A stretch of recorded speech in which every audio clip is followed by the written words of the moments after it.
ไหว้พระกราบพระเรียบร้อยก็นั่งตามอัธยาศัยห้องก็นอนฟังไปนอนไปก็จะลับก็ได้เนอะศรัทธาญาติโยมนอนแล้วลับไปก็บอกว่ากันเป็นรายการกล่อมลับแล้วก็เป็นรายการที่ศรัทธาญาติโยมว่าโอ้รายการเจ้าบะแจ้งจะมีคนฟังก่อน มันก็มีที่เปิ่นตั้งใจจะฟังที่เปิ่นตื่นมาแล้วหรือว่าศรัทธาญาติโยมบางท่านเปิ่นก็ไปกาดไปลีเพราะก็เปิดในกาดห้องเปิ่นก็ไปทำธุระที่จำเป็นเปิ่นก็เปิดในรถฟังรายการไปก็ว่ากันเนาะเอารายการนี้เป็นคู่เป็นกิมกันห้องก็ลูกนึงเข้าละจะไปวัดไปวาก็เปิดวิทยุเปิดวิทยุฟังกันเนาะก่อนที่จะเข้าสู่รายการต่อไปนั้นก็ขอประชาสัมพันธ์งานเนี่ยก่อนเนาะวันนี้แล้วเนงานที่สำคัญก็คืองานวันนี้ก็งานประเพณีส่งน้ำพระธาตุณวัดบ้านเวียงหนองล่องตำบลวังผางอำเภอเวียงหนองล่องจังหวัดลำพูนเนี่ยก็วัดไข่บ้านอาตมาเนี่ยมาไกลกันก็ข้ามไปนี่กับแม่นะแต่มาคนละตำบลบ้านเวียงนี่ก็เป็นตำบลวังผางข้ามมานี่กับตำบลหนองล่องเนี่ยเนาะวัดบ้านเวียงหนองล่องนี่เปิ้นก็มีงานประเพณีส่งน้ำพระธาตุวันนี้วันห้างหลวงวันนี้เป็นวันแต่เปิ้นเนอศรัทธาญาติโยมตะคืนนี้เปิ้นก็มีการลองไฟตะคืนนี้นะก็มีการลองไฟกัน น่าจะมีปาลำวงกันอย่างสักอย่างคืนนี้ก็วันนี้เปิดก็จะมีมหรสพเพื่อพอตัวแต่จะเป็นซอหรือว่าเป็นเกก็อาตมาก็บอกว่าเนอะวันนี้นะก็เชิญชวนคณะศรัทธาญาติโยมไปร่วมทำบุญงานประเพณีส่งน้ำพระธาตุที่วัดบ้านเวียงหนองล่องเนอวันนี้ก็หลวงพ่อท่านพระครูกิระบุญญโชติหรือว่าตุลุงพลฝากประกาศมาเนอแล้วก็ที่วัดสันขยอมห้วยทางหมู่ที่12อำเภอดอยหล่อเอานี่เปิดก็จะยกจอฟ้าศาลาวันนี้นะ9 โมงก็จะมีการยกจอฟ้าศาลาขึ้นเนอก่อนเชิญชวนคณะศรัทธาญาติโยมก็ไปร่วมทานกันไปร่วมทำบุญกันเนอวัดอาจารย์แจ้งวัดท่านอาจารย์แจ้งแล้วก็งาน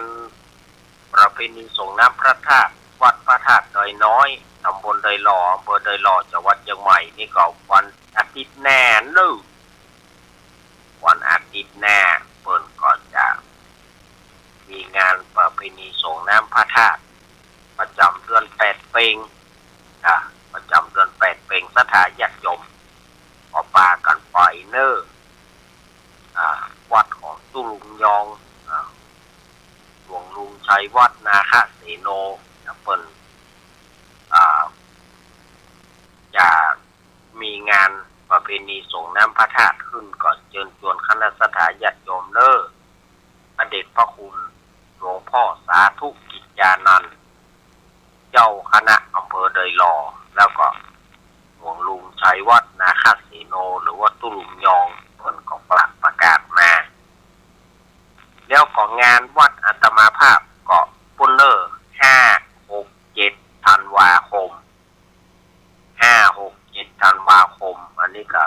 ปอยหลวงวัดสันเมืองตำบลหนองล่องอำเภอเวียงหนองล่องจังหวัดลำพูนก็เป็นวัดที่อาตมาภาพอยู่นี่นะก็จะได้จัดงานปอยหลวงขึ้นระหว่างวันที่5-6-7ธันวาคมก็เชิญชวนคณะสัตยาติโยมได้มาเกี่ยวมาแหวงมาร่วมทำบุญกันหรือว่าศรัทธาญาติโยมอยากจะมีจิตศรัทธาใครฮับเป็นเจ้าภาพแผ่นทองสำหรับแผ่นทองที่เปิ่นจะเอาติดแต่นธรรมะเพราะว่าเขาได้ฮับกันเปิ่นจะถวายการแต่นธรรมะโดยหลวงพ่อเบญจมินทร์วัดพระธาตุสลีจอมตองอันนี้เปิ่นได้แปลงธรรมะเพื่อจะเอาถวายไว้กับวัดสันเมืองแล้วก็เปิ่นก็บอกว่าใครศรัทธาญาติโยมมีส่วนร่วมอยากจะปิดแผ่นทองอยากจะบูชาแผ่นทองเอาไว้ปิดแต่นธรรมะก็แผ่นทองก็แผ่นละ9 บาทเนอะแจ้งกับอาตมาภาพได้ถ้าฝ่ายจะเอาก็แจ้งกับอาตมาภาพ0827614035และ0837611775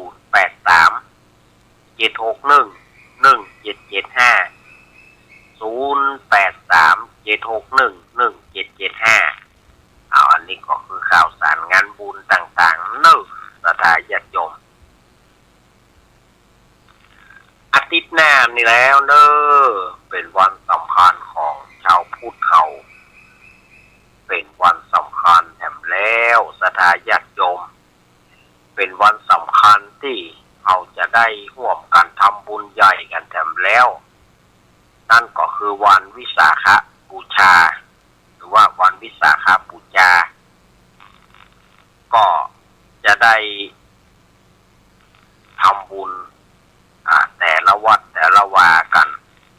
ฟังเทศน์ฟังธรรมกันเพื่อถวายเป็นพุทธบูชาธรรมบูชาสังฆบูชาเนาะในวันวิสาขบูชานี่ก็อย่างที่เขาหูกันแล้วก็อย่างที่อาตมาภาพขอเล่ามาบอกมาผู้เตือละว่าเป็นวันที่องค์สมเด็จพระสัมมาสัมพุทธเจ้าของเราท่านประสูติตรัสรู้ปรินิพพานในวันเพ็ญเดือน6หรือว่าเพ็ญเดือน8เพ็งเอาเนี่ยนะเปิ่นก็เป็นเพราะว่ามันมาเป็นวันเดียวกันเกิดก็วันเดือน8เพ็งเมื่อเปิ่นได้ตรัสรู้อนุตตรสัมมาสัมพุทธเจ้าเมื่อพระชนมายุได้35เปิ่นก็ในวันเดือน8เพ็งนี้แล้วก็ปรินิพพานหรือว่าตายก็พระชนมายุ80ต้นก็เป็นวันเดือน8เพ็งนั่นนะฉะนั้นก็เปิ้นฮ้องว่าวันวิสาขบูชาศรัทธาญาติโยมก็จะได้ทำบุญกันเนาะไปฟังเทศน์ฟังธรรมค่ำมาก็ไปเวียนธงเวียนเทียนกันแต่ละวัดแต่ละวาอันนี้ก็แจ้งกับศรัทธาญาติโยมคู่กับศรัทธาญาติโยมอย่างที่อาตมาว่าไปวันหยุดมันนัก วันหยุดมันนักนะวันนี้ก็หยุดแถมแล้วนะศรัทธาญาติโยมวันนี้ก็เป็นวันหยุดส่องทะเลินกันนะหยุดหยังวันนี้เป็นวันชัดตมงคลวันนี้เป็นวันชัดมงคลก็หยุดแล้วก็มาตัดกับวันอาทิตย์หยุดแถมละแล้ววันพุธก็หยุดแถมละโดยงานราชการของเราก็หยุดแถมหยุดหยังหยุดชดเชยวันชัดมงคลหยุดแถมแล้วดูวันนี้กับวันพุธเป็นวันหยุดของราชการแถมละ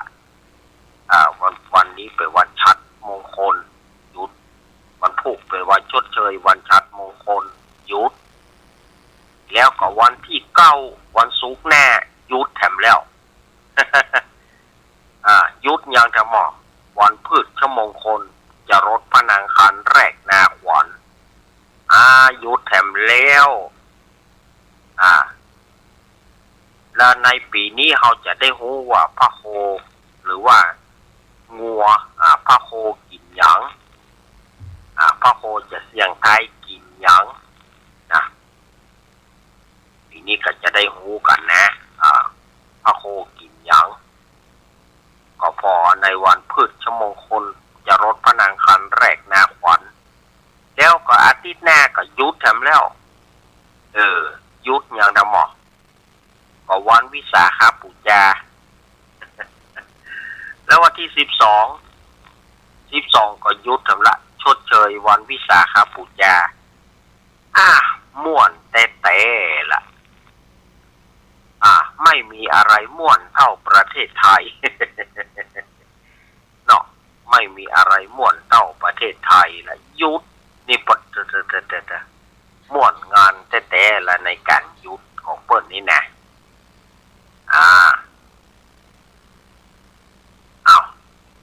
เอาก็เอามาฮึกสถาญาติโยมฟังว่ามันมีวันหยุดอย่างล่ำเหลือนะ มันแต่ละเดือนนะมันก็มีการหยุดก็ได้พักผ่อนกันไปหน่วยงานรัฐวิสาหกิจต่างๆก็ได้หยุดกันไปก็มาจากันไปอย่างเงี้ยเนาะสถาญาติโยมเฮ้ย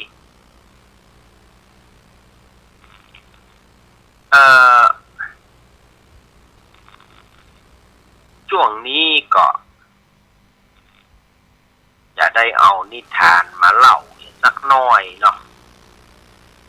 จะได้เอานิทานมาเล่าสักหน่อยนิทานเรื่องนี้นะมันเป็นนิทานสืบตามกันมาเป็นนิทานปรำปราก่อนในเรื่องจักจั่นกับมดแง่มจักจั่นกับมดแง่มช่วงที่แล้วมานี่ช่วงก่อนที่จะเข้าถึงฤดูฝนเต็มตัวนี่นะแต่บัดเดียวนี่มันก็ยังปัจจัยฤดูฝนเต็มตัวเต้อมันก็ยังถือว่าเป็นช่วงหน้าร้อนเนาะฤดูฝนจะมาเต็มตัวแต่ก็คือวันเข้าพรรษาตั้งแต่วันเข้าพรรษาไปต้นไปเนี่ยมันจะเป็นหน้าฝนเข้าเต็มตัวเพราะว่าสันตะฤดูจะไปเสี่ยงหน้าฝนก็คือวันเดือนหยี่เปงจะเสี่ยงหน้าฝนแต่ก็คือวันเดือนหยี่เปงอันนั้นนะไปเสี่ยงหน้าฝนแต่ละสถาญาติโยมสาธุชนเฮาแต่ตอนนี้มันยังปัจจัยเตื้อมันยังเป็นหน้าร้อนอยู่แต่มันมีฝนประปรายเข้ามาแต่มันยังบ่เต็มภาคภูมิเตื้อมาเต็มที่เตื้อมันเป็นเพราะว่าช่วงหัวปีเนาะ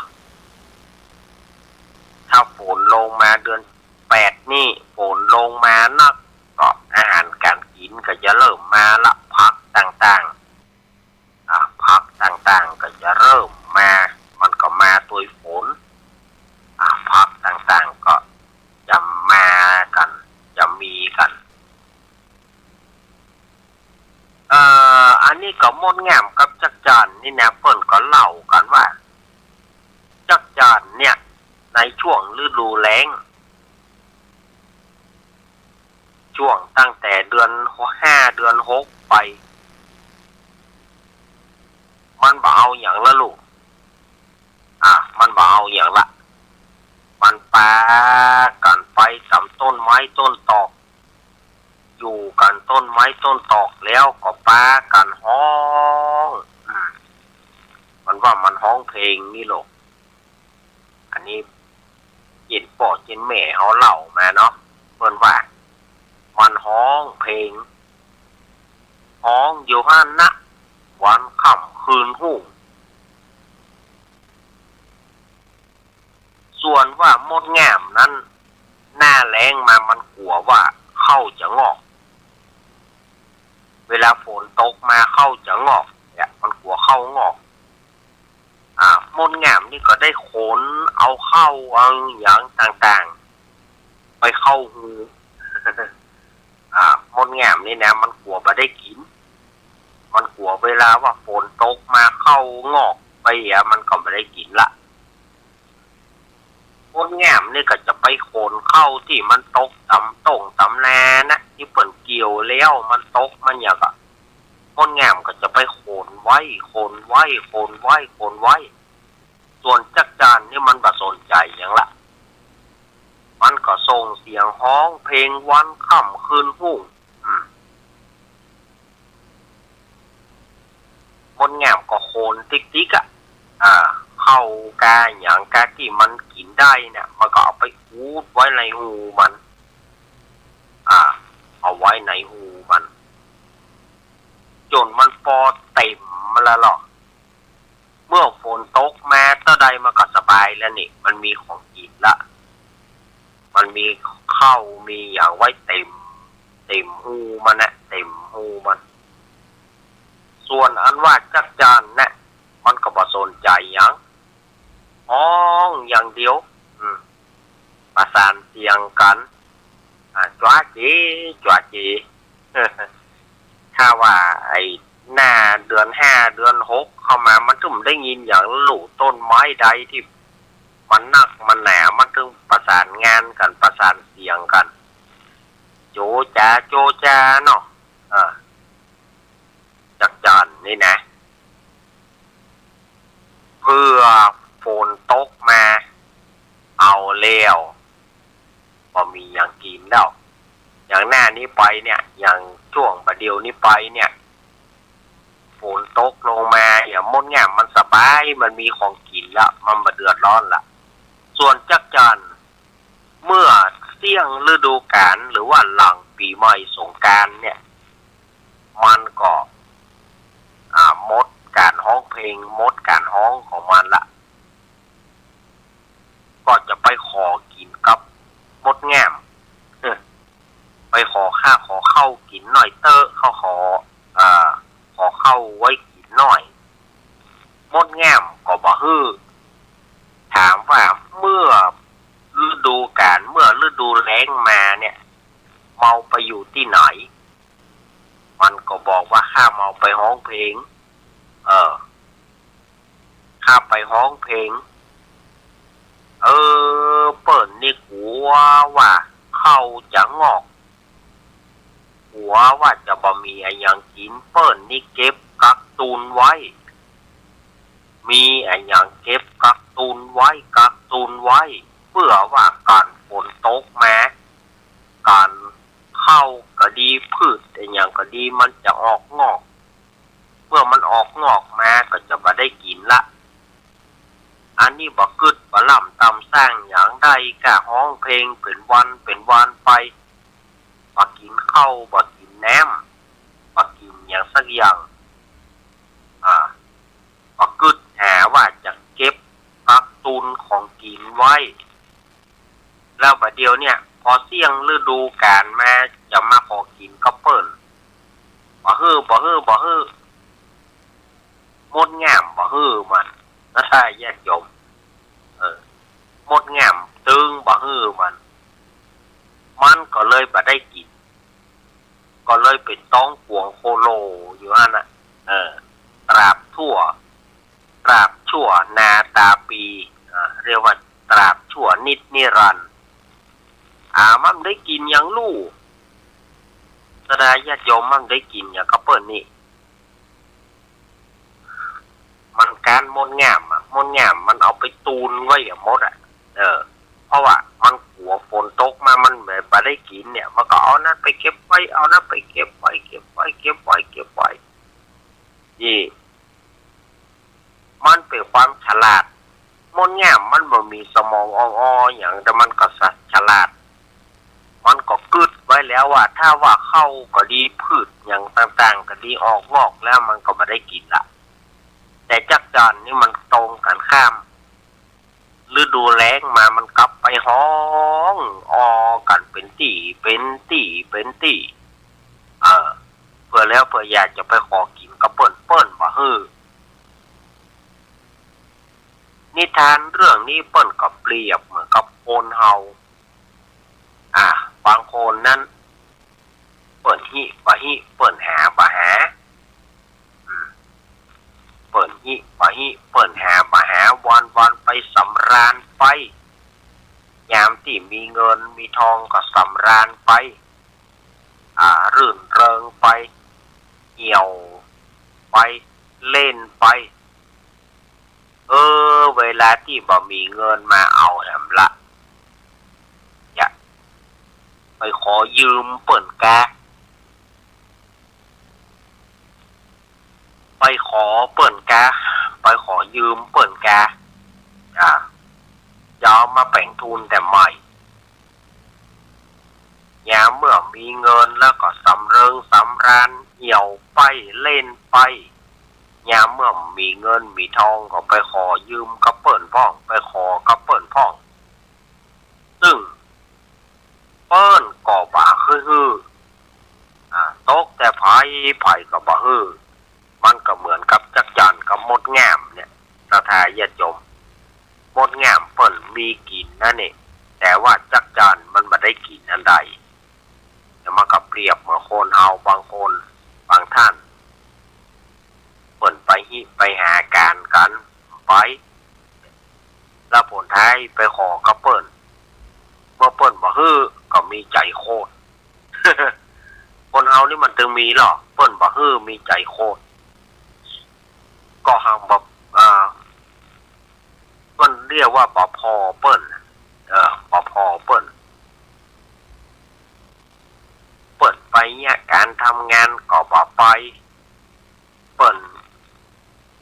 ทำการอะไรอย่างก็บ่ช่วยเปิ้นเนี่ย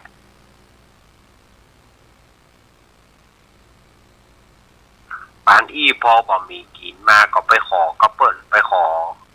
เปิ้นขออิงเปิ้นค้านเปิ้นบ่ฮื้อก็มีใจโคตรมีใจเกลียดเธอเปิ้นขอหยังก็บ่ได้แน่สถาญาติโยมเฮ้ยมันมีสปานเนาะแม้แต่สัตว์ก็มีปัญหาแม้แต่คนก็มีปัญหาสถาญาติโยมปัญหามันเกิดขึ้นในธรรมชาติปัญหามันมีให้แก้แล้วแต่ว่าใครจะแก้ไขก็ตามนะปัญหาต่างๆนี่นะมันมีไว้ให้แก้ถ้าไผแก้แล้วได้ถูกตังก็จะอยู่ได้แบบผาสุกแต่ถ้าไผบ่ยอมแก้ก็เอาเนี่ยใดบ่ยอมแก้เมื่อบ่ยอมแก้ก็บ่มีไผช่วยเมื่อบ่มีไผช่วยก็เอาแล้วในที่สุดก็มีอย่างก็กินไปเปิ่นมีบ้านใหญ่ตัวมีบ้านน้อยเปิ่นมีเฮือนใหญ่ตัวได้อยู่เฮือนน้อยได้อยู่ตูกมุงคาอยู่ไปสุกซ่อนไปหลบฟ้าหลบฝนไปก็มันก็เป็นหน้าเอ็นดูอะมั้งยิ่งเอาไปพอต่ำกรุงเทพกรุงไทยเนาะสถาญาติโยมเอาไปพอต่ำกรุงเทพกรุงไทยไปหางานทำบางคนก็เลือกงานทำงานอย่างก็บ่เอานักบ่เอาเบาบ่สู้เอาแล้วผลสุดท้ายก็ไปนอนต่ำพื้นสะพานไปนอนต่ำใต้สะพานใต้ถุนสะพานปืนกระหลังหัวข้ามไปปืนสะพานลอยไงอย่างกับไปนอนอยู่ปืนนะเพราะว่ามีที่อยู่ในการทำงาน ถ้าคนที่บักเกียจค้านงานอย่างก็เอามันนักก็เอามันเบาก็เอามันก็อยู่ได้อยู่สร้างฐานะกับตัวอยู่พ่องก็นอนนั่นนะนอนต่ำปืนสะพานเกิดลูกเกิดหลานงอแง่ไปสักพ่องก็อาศัยเจ้าที่สลัมไปอยู่กับน้ำเน่า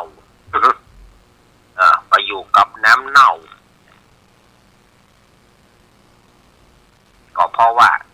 ความมันโคนเฮามันบัดเต่ากันฐานะโคนเฮาเกิดมาบัดเต่ากันบางคนเกิดมาอุดมสมบูรณ์เกิดมาบนกองเงินกองทองบางคนก็เกิดมาปานกลางมีก็บ่ใจตุกก็บ่ใจอันนี้ก็ยังพอดีอยู่นะบางคนก็เกิดมาตุกแต่เนอหัวมุนก้นซุกบางคนก็ได้แปลงตูบน้อยอยู่เป็นที่น่าเวทนาเป็นที่น่าเวทนาสงสารไปแปลงตูบน้อยอยู่ไป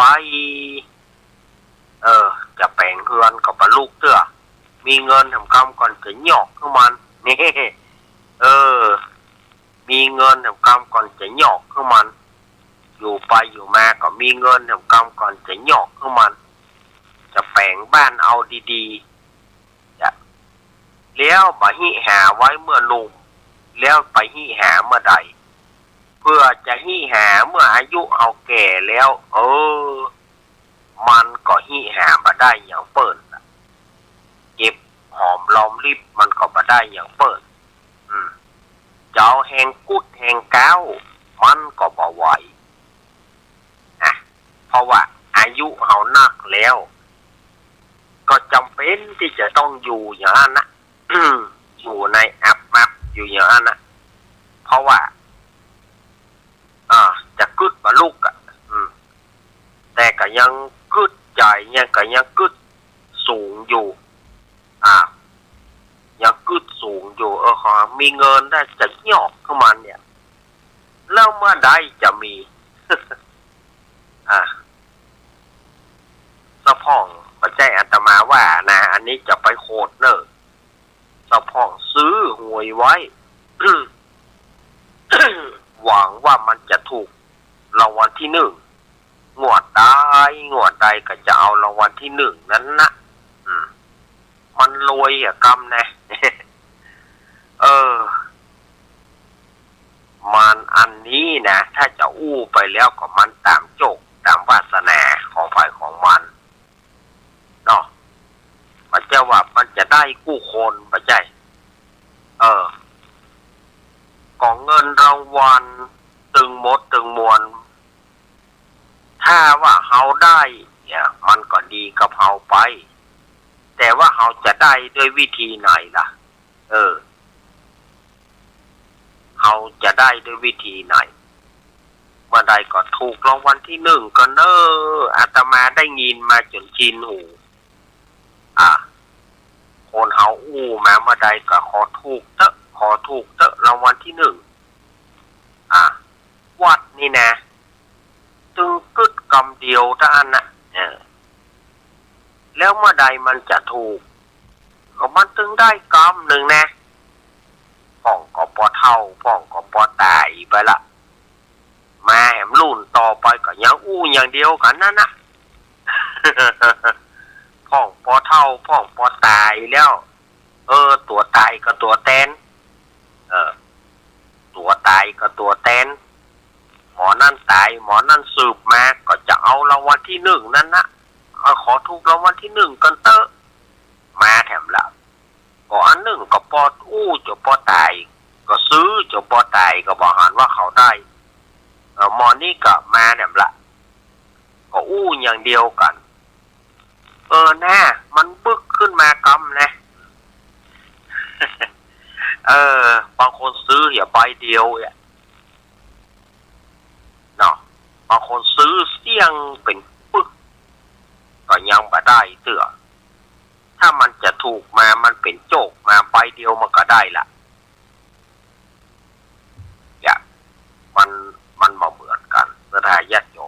นี้เฮาก็ฐานะของคนเฮาเนี่ยเพิ่นบอกว่าถ้าไผเนี่ยการหิหาไว้เมื่อแหงมี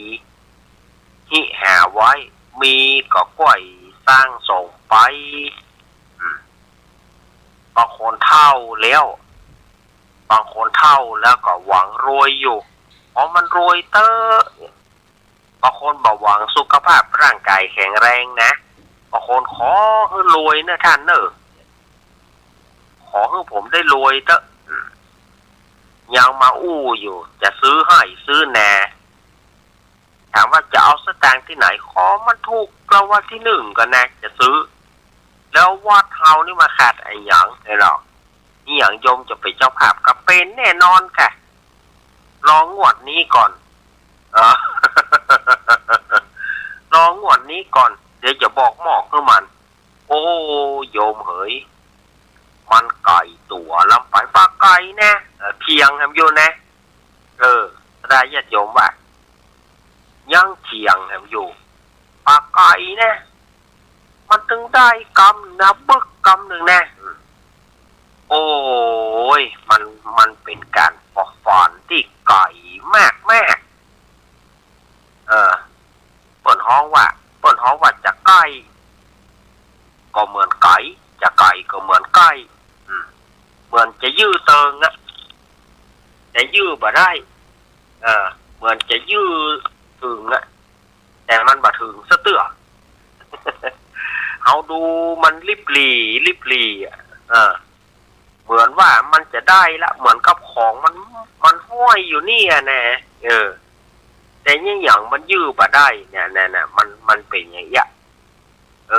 มันเป็นอย่างเงี้ยมันยื้อบ่ได้ยื้อมาได้ก็ยื้อบ่ถึงสักเตื้อมันหลอมล่อพ่องก็มีให้มีนาขายเอาไปซื้อหวังว่าพอได้นักเติมหมอกแนบจะซื้อหลายๆปั่นเอาเข้ามาได้ซักปั่น จะไปซื้อตีนไหนเนี่ยสถานญาติโยมว่ามันอู้ยากแน่เรื่องอย่างนี้เนาะฉะนั้นก็มีเท่าใดก็ทำบุญไปเมื่อมีก็ทำบุญไปเมื่อมีก็หิหาไว้ไปเก็บหอมรอมริบคนบะเดียวมันอย่างว่านะมีสตางค์บาท2 บาทเนาะเขาบะใจใครว่านะคนบะเดียวมีสตางค์บาท2 บาทบ่ให้หันคุณค่าบ่หันคุณค่าจะใดเอาไปวางไว้ตามที่ต่างๆเอาบางทีก็บางทีก็ไปตำนั่นตำนี่ผู้ไปเดือดร้อนเนี่ยกับเศษสตางค์นี่สถานญาติโยมไปเดือดร้อนเนี่ยกับเศษสตางค์ไม่สนใจมันเนี่ยเวลาบ่มีก็เสาะหาเปิ่นนั่นละสตางค์ย่อยเฮามีไหนหมดเนี่ยแล้วก็เอาไปตำไว้ไปเลยตันไหนก็เอาตำเผลอๆก็เอาวางไว้ตำจอกตำแจงเหมือนมันมีค่าคนเฮาสมัยก่อนเปิ้นหารสตางค์เนี่ยเปิ้นว่าเก็บไว้เป็นที่มีกระเป๋าใส่ไว้ฮะนะมีออมสินกระจอมออมสินไปมันก็ตักก็เต็มแต่คนบะเดียวเวลามีสตางค์บาท2 บาทเอาตามเหี้ยมาสนใจหมอกเศษสตางค์เอาหมอกเศษสตางค์แล้วตัวเก่าก็ย่ำมีจะกินยังดูถูกสตางค์อยู่แล้วเพิ่นบอกว่าคนเฮาชอบดูหมิ่นเงินน้อยมีเงินน้อยบาท2 บาทก็ให้สนใจละปล่อยมันเหี่ยไปปล่อยมันตกเนี่ยเผินเบอร์ไปเนี่ยเวลามันมีมาก็คนโบราณเปิ้นว่าเมื่อมีกินพอแสน บะหมี่มื่นตามบะหมี่แมนตามมอกล่องมีต่อแมนตาพอเปิ้นกินยังก็บะหมี่กินเปิ้นกินยังก็บ่ได้กินเพราะยังเฮ็ดตัวบะหมี่ก็เลยก้อนขยักท่านตายก็ต้องก้อนเพราะว่าตัวบะหมี่เนี่ยอันนี้ก็ฝากไว้กับศรัทธาสาธุชนเฮาคนดีเฮาเนาะว่าอย่าเปิ้นบอกไอ้หยังก็เปิ้นมีอย่าหมิ่นเงินน้อยอย่านอนตื่นสายอย่าอายทำกิน อย่าหมิ่นเงินน้อยอย่าคอยวาสนาอันหมู่นี้นะอย่านอนตื่นสายอย่าอายทำกินอย่าหมิ่นเงินน้อยอย่าคอยวาสนานอนตื่นสายรับลูกเก้ากินพักตั้งฝ่ายรับลูกฝ่ายกินพักตั้งเก้านั่นนะนอนลูกฝ่ายก็ประตานไปกินเปิ้นประตานกินเปิ้นไปการเพียไหนเพียเบาตัวเก้ากำลังไปค้านมาได้ดังใจของโคตรเธอเปิ้นเขาอันใดได้ดีๆเขาเอาไปกินเนี่ยหมดเหลือกะขี้แหะมาก็ตัวบ่ไปอย่างเปิ้นนี่เปิ้นขมีขมานเปิ้นก็ได้กินตัวเก่าไปได้กินไปเลมเอาขี้ซากเปิ้นเนาะไปเลมขี้ซากเปิ้นอย่าอายทำกินการใดก็บ่เอาอายคือเปิ้นกาขายก็อายคือเปิ้นเนี่ยหยังก็อายคือเปิ้นเนี่ยการดีก็เนี่ยการจะเอาเนี่ยการดีๆก่อนแต่เนี่ยการที่ดีๆจะเนี่ยการอยู่ออฟฟิศก็บ่ได้ความรู้ตัวบ่มี ความรู้ตัวบ่มีจะไปนั่งออฟฟิศจะไปนั่งจี้ไม้จี้มือก็บ่ได้เพราะว่าความรู้ตัวน้อยอย่าศรัทธาญาติโยมว่าจะฮือไปเนี่ยการจะเพื่อไปปกดินสินตอก็บ่เอาอย่าบ่เปิงฐานะเอาเฮ้ยน่ะจะไปเป็นกรรมกรแบกหามว่ามันในฐานะเอาลูกอายคือเปิ้นเอาอันใดก็บ่เอาละอันเนี้ยคนบอกว่าอย่านอนตื่นสายอย่าอายทำกินอย่าหมิ่นเงินน้อยหมอกสร้างตะอีนะขนาดตัวจะกินข้าวงายยังบ่มีเด้อเงินตะอีเดือดร้อนอย่างฮะขอป่อมันได้มีเด้อ เวลาไปหันไปสตางค์ย่อยต่างอย่างคนสมัยตะกอนเปิ้นบ่ฮ้องว่าเศษสตางค์เพราะฮ้องว่าสตางค์ย่อยยิบถงลายใส่เงินย่อยคนประเดี๋ยวเศษสตางค์บาท2 บาทดูถูกดูหมิ่นคนประเดี๋ยวนี่นะยุคประเดี๋ยวนี่นะชอบดูถูกดูหมิ่นเงินน้อยว่าไปเศษสตางค์หันไปของบ่มีค่าเวลาต้องการมาเอาแล้วจะมาซ้อหาหน้ามันขาดไปบาท1นี่นะมันขาดไปบาท1หรือว่ามันขาดไป2 บาท3 บาทมันก็ซื้ออย่างบ่ได้แล้วเวลามันขาดไปน้อยมันก็ซื้ออย่างบ่ได้ต้นว่ามีสลึงพึงบรรจบเพื่อครบบาทจะได้ญาติโยมมีสลึงบรรจบเพื่อครบบาทแต่คนบัดเดียวเนี่ยมันกับกายกับว่าถ้าเงินน้อยบ่เอาแต่เขาเก็บไว้ให้น่ะถึงเวลาเข้าผ่านมามันก็ต้องใจมันก็ต้องใจมันก็ว่ากันไปนาจิตตังเนาะเดี๋ยวอันหนึ่งอย่าคอยวาสนาวันอย่างที่อาตมาว่าไปนั่นนะขอถูกหวยเตอคอยวาสนาเปิ้นจะเอาราชรถมาเกยวันเปิ้นจะเอารถมาไก่คันใดแล้วปาไปเอาเงิน มัน มีที่น้อยสดาญาติโยมเฮ้ยมันจะไปมีที่น้อยอยู่ๆรถมาเกยหัวคันไดฮะคุณวันนี้ไปธนาคารนะไปอย่างโอ้เปิ้นแจกเงินให้คุณท่านน่ะเปิ้นเอาเงินให้คุณท่านเอาเงินให้แก่อย่างบอกว่ากี่ล้านบอกว่า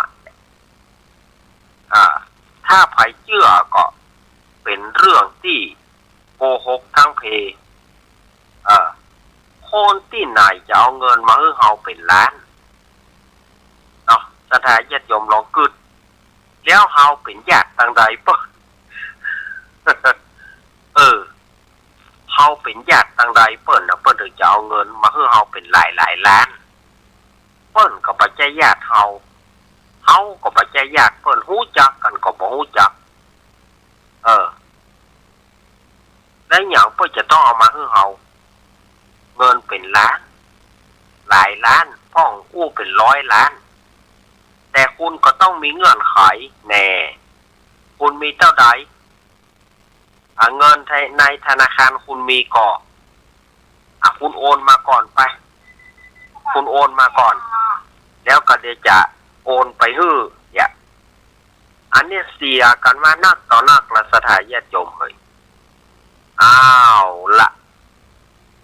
ตอนนี้ก็อาตมาก็หมดเวลาช่วงแรกหมดเวลาช่วงแรกของรายการ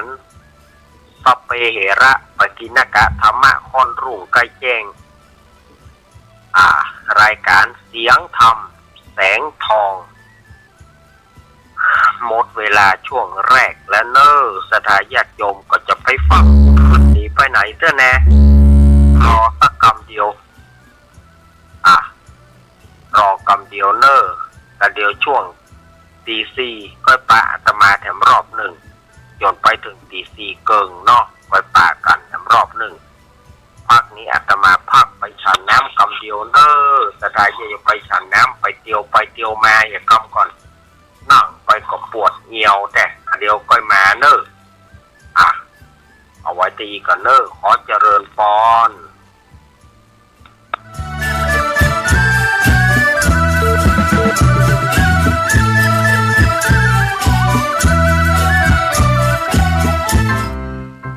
น้องๆหน้าหนาวนี้ไปแอวเหนือเฮาพักที่นี่บ่รีสอร์ทนี้ดีขนาดมีเครื่องทำน้ำอุ่นระบบแก๊สเอาไว้ให้พร้อมแต่ก็ต้องระวังเครื่องทำน้ำอุ่นระบบแก๊สมีคนตายมาหลายรายแล้วจะอั้นเลยกะอ้ายก็นึกภาพเอากะเปิดเครื่องทำน้ำอุ่นระบบแก๊สในห้องน้ำถ้าบ่มีพัดลมดูดอากาศการหมุนเวียนของออกซิเจนมันจะดีได้จะใด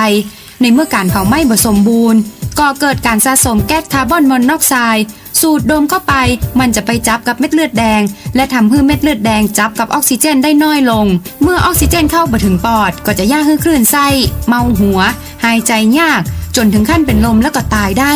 โดยเฉพาะคนที่มีโรคประจำตัวเช่นโรคหัวใจ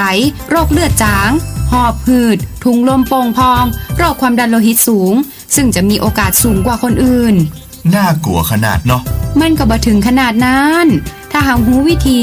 คือถ้าอาบน้ำด้วยเครื่องทำน้ำอุ่นระบบแก๊สบ่ดีอาบเกิน10 นาทีจะต้องเปิดพัดลมระบายอากาศหรือให้อากาศถ่ายเทได้ดีอันนี้ก็จะช่วยได้นักถ้าหมู่เฮาแค่หูข้อมูลเพิ่มเติมโทรสอบถามได้ที่กลุ่มสื่อสารความเสี่ยงและพัฒนาพฤติกรรมสุขภาพสำนักงานป้องกันควบคุมโรคที่1เชียงใหม่053-140-7416หรือสายด่วน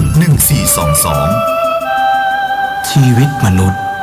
มีสุขมีทุกข์ดีใจเสียใจผ่านอุปสรรคและปัญหามากมายในแต่ละวันสงบนิ่งแล้วย้อนมองตัวเองวันนี้วันพระน้อมนำธรรมะสู่ชีวิตเตือนสติคนไทยทั้งชาติ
ดยอาตมาภาพสามเณรรักวันโยนันท์ก็มาอู้มาจาศรัทธาญาติโยมแถมช่วงหนึ่งเมื่อได้มาอู้กันก็นำเอาสาระอย่างตะเกียเนาะได้มาอู้กันว่าอย่านอนตื่นสายอย่าอายทำกินอย่าหมิ่นเงินน้อยอย่าคอยวาสนาบางคนนะคอยวาสนาอยู่หั่นนะเมื่อใดหาราชรถจะมาเกยเอาของกินมาส่งเอาหยังมาส่งห้องก็ว่าโอ้เปิ้นจะเอาเงินมาเฮาถึง100 ล้านเงินมีเท่าใดก็เอาจ่ายไปเอาเปิ้นไปเอาข้าวมีอย่างสักอย่างบางคนจบสูงก็เสียสตางค์อยู่เสียไปเป็น7-8เงินตัวเก่ามีบ่เอาจะเอาของเปิ้นจะเอานักโอนไปให้เปิ้นจนเสี่ยงแล้วเมื่อได้เขาจะไปได้หาเอาเต้าเก่ามาแหมแม่ก็ ว่าดีเป็นบ้าไปว่ะเนาะกว่าที่จะได้เงินได้ทองกว่าที่จะได้มามันได้เต่าที่ตัวเก่าโอนไปให้เปิ้นนะจะกึดลูกอยู่ว่าอาตมาว่าสังขารร่างกายมันจะอยู่ว่า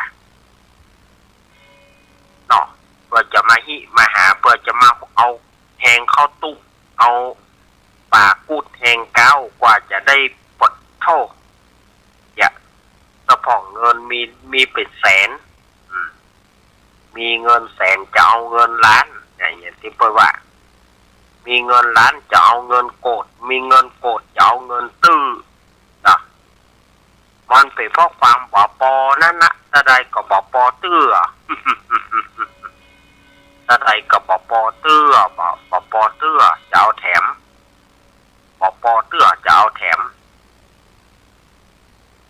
เพื่อแล้วเพื่ออย่ามาพอมีอย่างสักอย่างบางพ่องเปิ้นจุไปเผื่อกรุงเทพกรุงนาไปเอาเงินเปิ้นฝากมาจากต่างประเทศปุ่นเปิ้นฝากมาต่างประเทศมันขำด่านนั่นมันขำด่านใต้นั่นเอาออกแล้วก็มันขำด่านน้ำละคุณโอนมาแหมมันขำด่านก็มันไปขำอย่างหลายด่านหันเล่าก็ถ้าว่าเพื่อนส่งเงินมาแต่ก็ยังบัดโจ๊กหันเข้าใส่ออกกระด่านหันก็มันถึงมีหลายล้านลูกบอกคือเจ้าไปถ้าว่ามันเป็นเงินแต่ก็มันเดี๋ยวนี้เพื่อนส่งมานี่มาขำด่านนี่ผมเอาเนี่ยเอามันใส่มันนี่ก็แสดงว่ามันแบบมีศรัทธาญาติโยมอย่างที่อาตมาถามไปนะเปิ้นไปญาติต่างใดกับเฮา ถ้าเปิ้นเป็นญาติต่างใดกับเฮาก็เปิ้นไปญาติกับเฮาก็ถ้าเปิ้นเป็นญาติกับเฮาก็ได้แต่เปิ้นบ่ใช่ญาติต่างใดกับเฮาเปิ้นอยู่ของเปิ้นพวกแล้วเปิ้นรู้จักเฮาได้อย่างใดอยู่ๆเปิ้นอย่ามารู้จักเฮาแล้วใจดีอย่างล้ำเหลือที่จะเอาเงินมาให้เฮาเป็นร้อยล้านมันบัดจะให้ศรัทธาญาติโยมอันเนี้ยเพราะว่าคอยวาสนาเมื่อใดก็คิดว่าได้แน่นอนแต่เฮาก็ต้องเสียก่อนมันยังอย่างเฮาจะต้องเสียล่ะก็แสดงว่ามันเป็นความบัดจริงมันเป็นความบัดจริงเพราะว่าเขาต้องแลกกับเขาก่อนต้องแลกกับเขาก่อนของเขามีธนาคารไม่เปิ้นจะสอบถามถ้าเขาน่าจะเข้าใจแล้วว่าธนาคารคุณมีเท่าใดเงินคุณมีเท่าใดเงินคุณมีเท่าใดถ้าเป็นของ บริสุทธิ์เพื่อจะถามของเฮาอีหยังนั่นก็สถานญาติโยมว่าถ้าว่าเปิ้นบริสุทธิ์ใจเปิ้นบ่ถามเอาของเฮาเปิ้นบ่ถามของเฮาว่าของเฮามีเท่าใดเฮาก็ไปบอกเปิ้นว่าของเฮามีตะอ่านเนี่ยคนโบราณว่าตุกจะไปหนีมีจะไปอวดคือเปิ้นบางคนมีกะ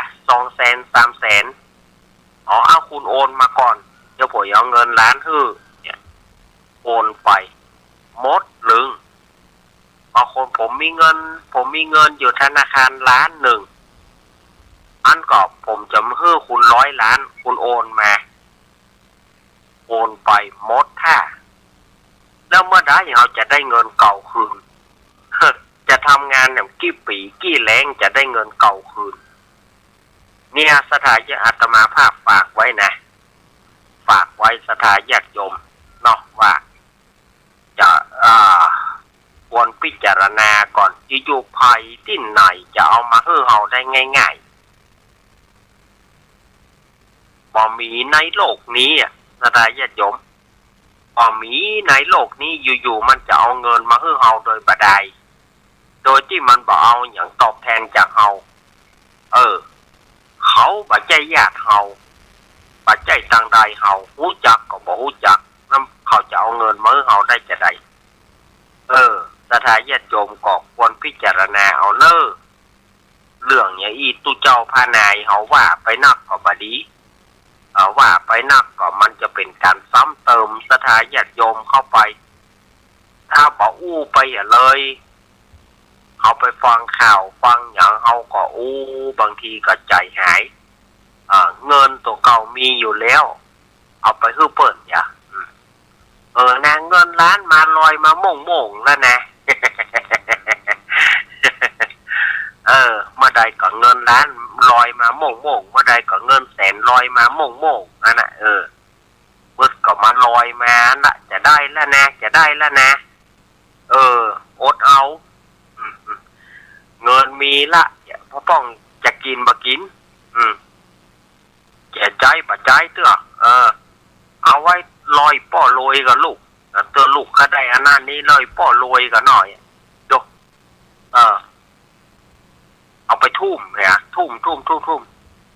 มันก็ยังการพนันต่างๆบอกว่าจากการพนันอย่างกระจ่างมันต้องมีลูกล่อลูกชนมันต้องมีลูกล่อลูกชนใหม่ๆได้กะใหม่ๆได้กะเล่นอย่างก็ได้หมดกระเดียวก็ได้เอาข้าวเอาแล้วเริ่มดูดไปกระเดียวเสียงลึงกระเดียวเสียงลึงมันเป็นลูกล่อลูกชนหมดอย่างประเดียวอย่างที่เขาการพนันอย่างกระจ่างออนไลน์เลยอย่างกระจ่างถ้าคนจ้างเล่นได้แล้วก็ดีแต่ส่วนมากมันจะได้แล้วบ่มันลูกหล่อลูกชนใหม่ๆมาก็ได้มาเอาเขาทุ่มกันมาจะเอาได้10,000จะเอาแสนได้แสนจะเอาล้านได้ล้านจะเอาแหมอันนั้นก็เดียวหมดลึงแล้ว ก็เดียวหมดลึงละมันเป็นลูกล่อไผจะเอามาให้เฮาบ่ได้มันก็ต้องมีของต่างๆของต่างๆอันนี้เรื่องนี้นะอาตมาจะเล่าให้ฟังมันเป็นเรื่องเมินละมีคนเฒ่ามีผู้สูงอายุสมัยก่อนนะเปิ้นตุกลูกเปิ้นก็หลายพอดีว่าเปิ้นมีเปิ้นฮ้องว่าเปิ้นว่าฟอนหันผีมาบอกคือนี่นะ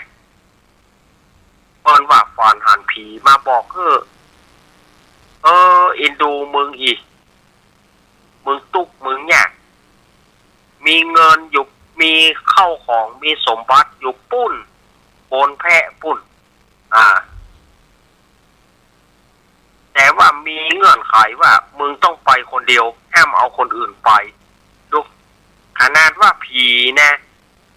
ผี ก็ยังมีเงื่อนไขอยู่นะอันคือมึงไปเอาคนเดียวเนอะเวลาตีสามตีสี่ยกป้อมคิดว่าเปิ้นจะไปได้ก่อนถ้ามึงไปเอาคนเดียวแล้วมึงจะได้ร่ำได้รวยมึงจะบ่ต้องได้ตุกแต่ว่ามีเงื่อนไขมึงเอาไก่เหลืองมาแลก2 ตัวเนอะเอาไก่เหลืองมาแลก2 ตัวทีนี้พอเปิ้นสะดุ้งตื่นมาเนี่ยแม่อุ้ยคนนี้เปิ้นก็มากึดใจมาให้เอาไปคนเดียวแล้วว่าถ้าได้แล้วเนี่ยเอาไก่เหลืองมาให้2 ตัวพอดีว่าลูกเปิ้นเป็นตู้เป็นพระ2 ตนนะเปิ้นมากึดใจถึงขั้นนี้นะอันไก่เหลือง2 ตัวบ้านล่างว่าจะเอาลูกกูไปกะก็เลยเอิ้นไปดังๆน่ะบ่เอาลูกอย่างอี้ก็ตุกก็ปล่อยมันตุกมันตุกมันก็หากินได้บ่ตายบ่เอาบ่ถ้าเอามาฮื้อ เดี๋ยวว่าจะฮื้อกันได้ดีแล้วจะบ่มีเงื่อนไขอย่างเงี้ยว่ามามีอยู่จะเอาไก่เหลืองมาแลกจะเอาลูกกูแลกกูบ่เอาตุกตายจะมันเตอะนี่แน่สถาญาติโยมอันเนี้ยมันความไหวพริบเปิ้นดีถ้าบางคนบ่ฮู้เรื่องก็อย่าตกปากคับกำเอาแก่ได้แก่อีน่ะอันนี้เนาะสถาญาติโยมอันนี้ก็อาตมาฝากไว้เป็นข้อคิดเรียกว่าข้อคิดสะกิดใจสำหรับญาติโยมเนาะเอาละช่วงสุดท้ายของรายการอาตมาจะวางสายเนอะอย่าวางสายให้สถาญาติโยมได้โทรจากกันในเวลาพอสมควรเวลาพอสมควรจะมาเปิดสายเนอะ0837611775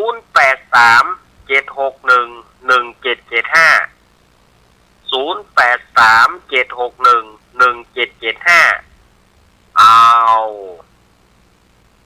โทรเข้ามาเนอะโทรเข้ามาไปจะจะจากันก็โทรเข้ามาเนอะในเวลาพอสมควรนะเวลาก็บ่นักบ่หนาตะใดละเจริญพร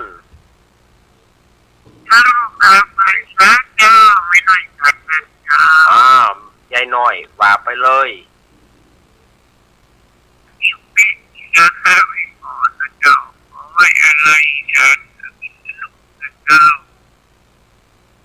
ฉันน่ะ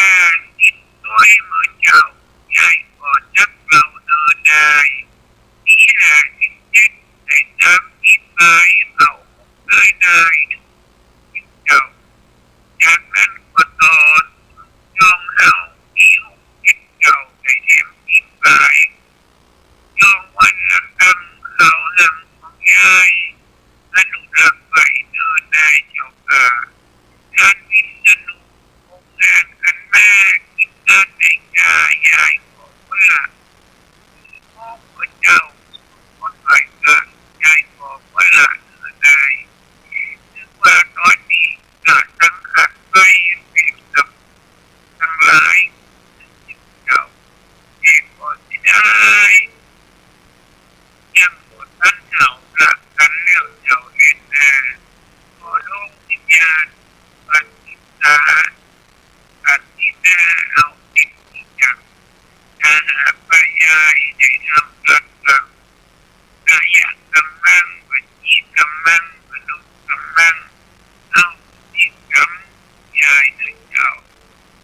คอยดูจักปฏิเดิมจักเจ้าไว้นะเจ้ายินดียายน้อยอันนี้เปิ้นไว้อะไรท่านอาจารย์จารุธรรมโมเนาะเจริญพรภาษาเจ้าถ้าพระนาเป็นไงอุ้ยยินเจ้า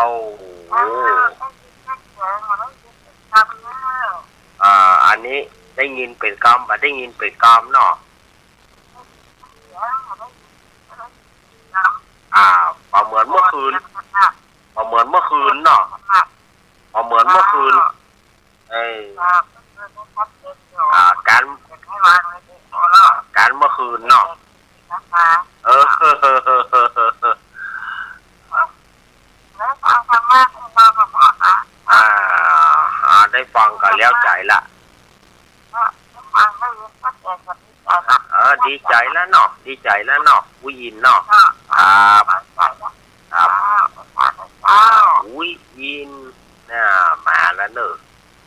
อันนี้ระหว่างกัดนัดบ้านดอนกับผู้เหนือแม่สากเสมองเจริญปอน แล้วกับไอ้ขากันเล็ก แม่สุเกี้ยว มันยาวมาแล้วเด้ออีกสามแล้ว ไหวพาเจอกัน วันนี้วันพระวันนี้ข้าวกระชุก700ไปวัดไปวาเด้อ ครับ อย่าฟังอยู่เด้อชัดเจนบ่อยค่ะโดยจะมาถัดยาวและถัดยาว ยินดีแม่สุเกี้ยวเนอะ อยากไหว้สาเด้อแม่เป็นกำลังใจเด้อจ้า ครับแม่สุเกี้ยว จากโน่นจะเป็นเด้อ สาธุเนอะแม่สุเกี้ยวสอนศรีนุสรณ์ศรีลาพรศรีเกี้ย0837611775มาเลยสถานญาติโยมจะคิดตืดๆเข้ามา ย้ายน้อยก็ส่งเรียกว่าไว้อาลัยแด่ดวงวิญญาณของท่านอาจารย์พระมหาวิษณุจารุธรรมโมวัดเจ็ดรินอำเภอเมืองจังหวัดเชียงใหม่เนาะเพิ่นได้ละสังขารไปของอย่างที่อาตมาว่าไปแต่ว่าเกิดแก่เจ็บตายแต่บอกว่าวันตายเจริญปอนแม่พี่สมัยบุญญาวัฒน์ชัดเจน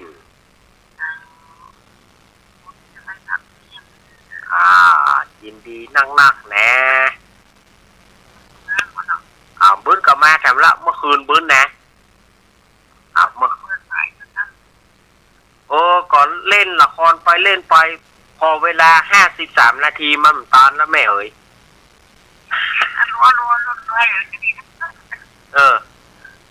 มันบัดตานละยินดีเนอะครับเผื่อไปมาเวลามันอย่างว่า53 นาทีมันก็ไปตานอย่างละนี่เนาะแม่พี่สมัยว่างสายฮึกกินเจริญปอนแม่เป็นคนสู้ชีวิตแต่งไฟกำลังกายแต่งกำลังกายกำลังกายและแต่งไฟกำลังกายและแต่งกำหน้าฟังสักทีในผู้การเน้นรับกับยินดีเด้อยินดีแม่เพนเนอร์เจ้าไว้แต่เจ้าแม่เพนเพราะว่าพูดน้อยต่อยมากเจริญปอนไม่สาครับป้อนหนานปลาเศษนาหน่อยนาแดงครับ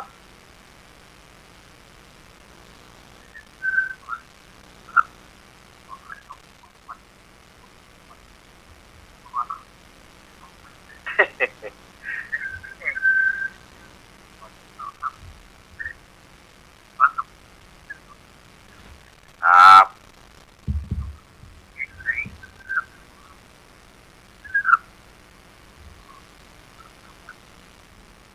ยินดีป้อนแหนนเนออุ้ยแหนนครับยินดีอุ้ยแหนนปาเซตเนอบ้านแหนนน้อยแหนนแดงจังหวัดแน่นเนอฟังสีคำเรดิโอจังหวัดแน่นเอามีอยู่ก็มาเดี๋ยวเวลาเขาจะหมดละ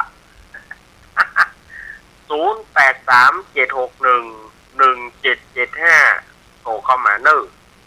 โทรเข้ามามาจากกัน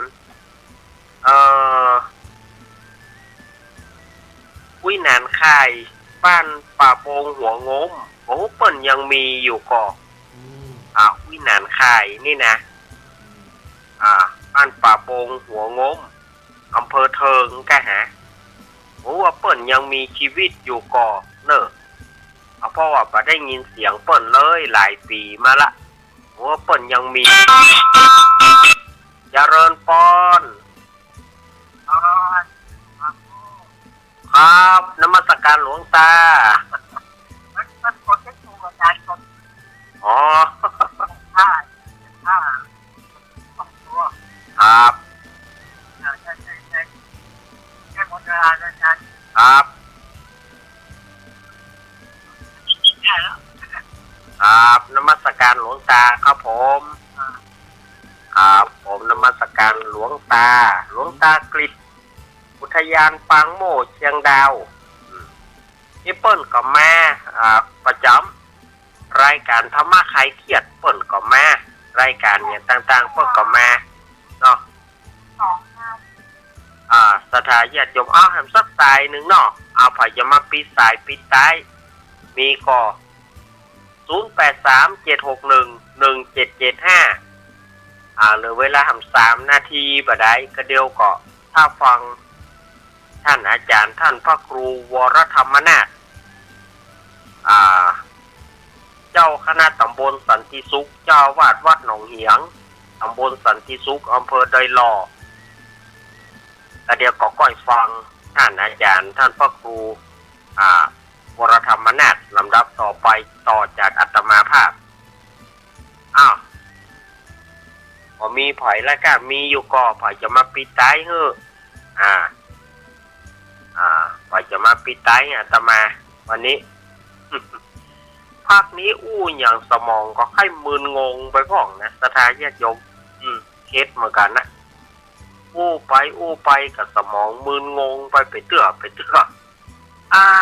มันก็ยังว่านะเนาะอย่าเพิ่นว่าของบ่กินก็หูเน่าของบ่เล่าก็หูลืมบางทีเฮาว่าอย่าไปเที่ยวก็ลืมไปแล้วเด้อปิดสายละวันนี้เด้อสถาญาติโยมวันนี้ก็ที่วัดห้วยสันขยอมบ้านห้วยทางอันนี้เปิ้นจะยกเจ้าฟ้าศาลาเปิ้นเด้อไปร่วมไปกินไปทานกันวัดบ้านเวียงหนองล่องวันนี้นะเวียงหนองล่องนี่เป็นสลงน้ำพระธาตุแล้วก็วัดพระธาตุดอยน้อยวัดพระธาตุดอยน้อยนี่ก็อาทิตย์หน้าเด้อสินหน้าวันสินหน้าเนาะวันนี้ไผจะไปวัดก็อนุโมทนาบุญเด้อวันนี้เนาะเดี๋ยวอาตมาเสร็จนี่ก็จะไปเปิดประตูจะไปไล่เปิดประตูศาลาวิหารก็ได้กับฟังท่านอาจารย์ท่านพระครูวรธรรมนาถต่อจากอาตมานี้อาตมาก็ใช้เวลานี้ประคับประคองมาได้จัดรายการนี้มาก็พอหันว่าพอสมควรแก่การเวลาขอยุติลงด้วยเวลาเพียงเท่านี้ศรัทธาญาติโยมเฮาเมื่อมีอายุมั่นยืนยาวเนิ่นเพราะเห็นเวรภัยต่างๆอย่าได้มี กินอยู่ดีกินหวานตาลต้อมเหมือนกันจุผู้จุคนขอบคุณทุกสถานีและขอบคุณทุกเสียงทุกสายที่กำลังใจอาตมามาอ่านว่าพอสมควรต่อไปนี้ก็ก้าวกระผมก็ขออาราธนาท่านอาจารย์ท่านพระครูวรธรรมนาถได้ขึ้นสู่ธรรมะลำดับต่อไปอาตมาภาพก้าวกระผมลาไปก่อนเน้อเอาไว้อาทิตย์หน้าก้อยปากันใหม่อภิวาทานาสีริสานิจังวุธาปัจจายิโนยัตตาโรธรรมวัฏันติอายุวันโนสุขังปะลัง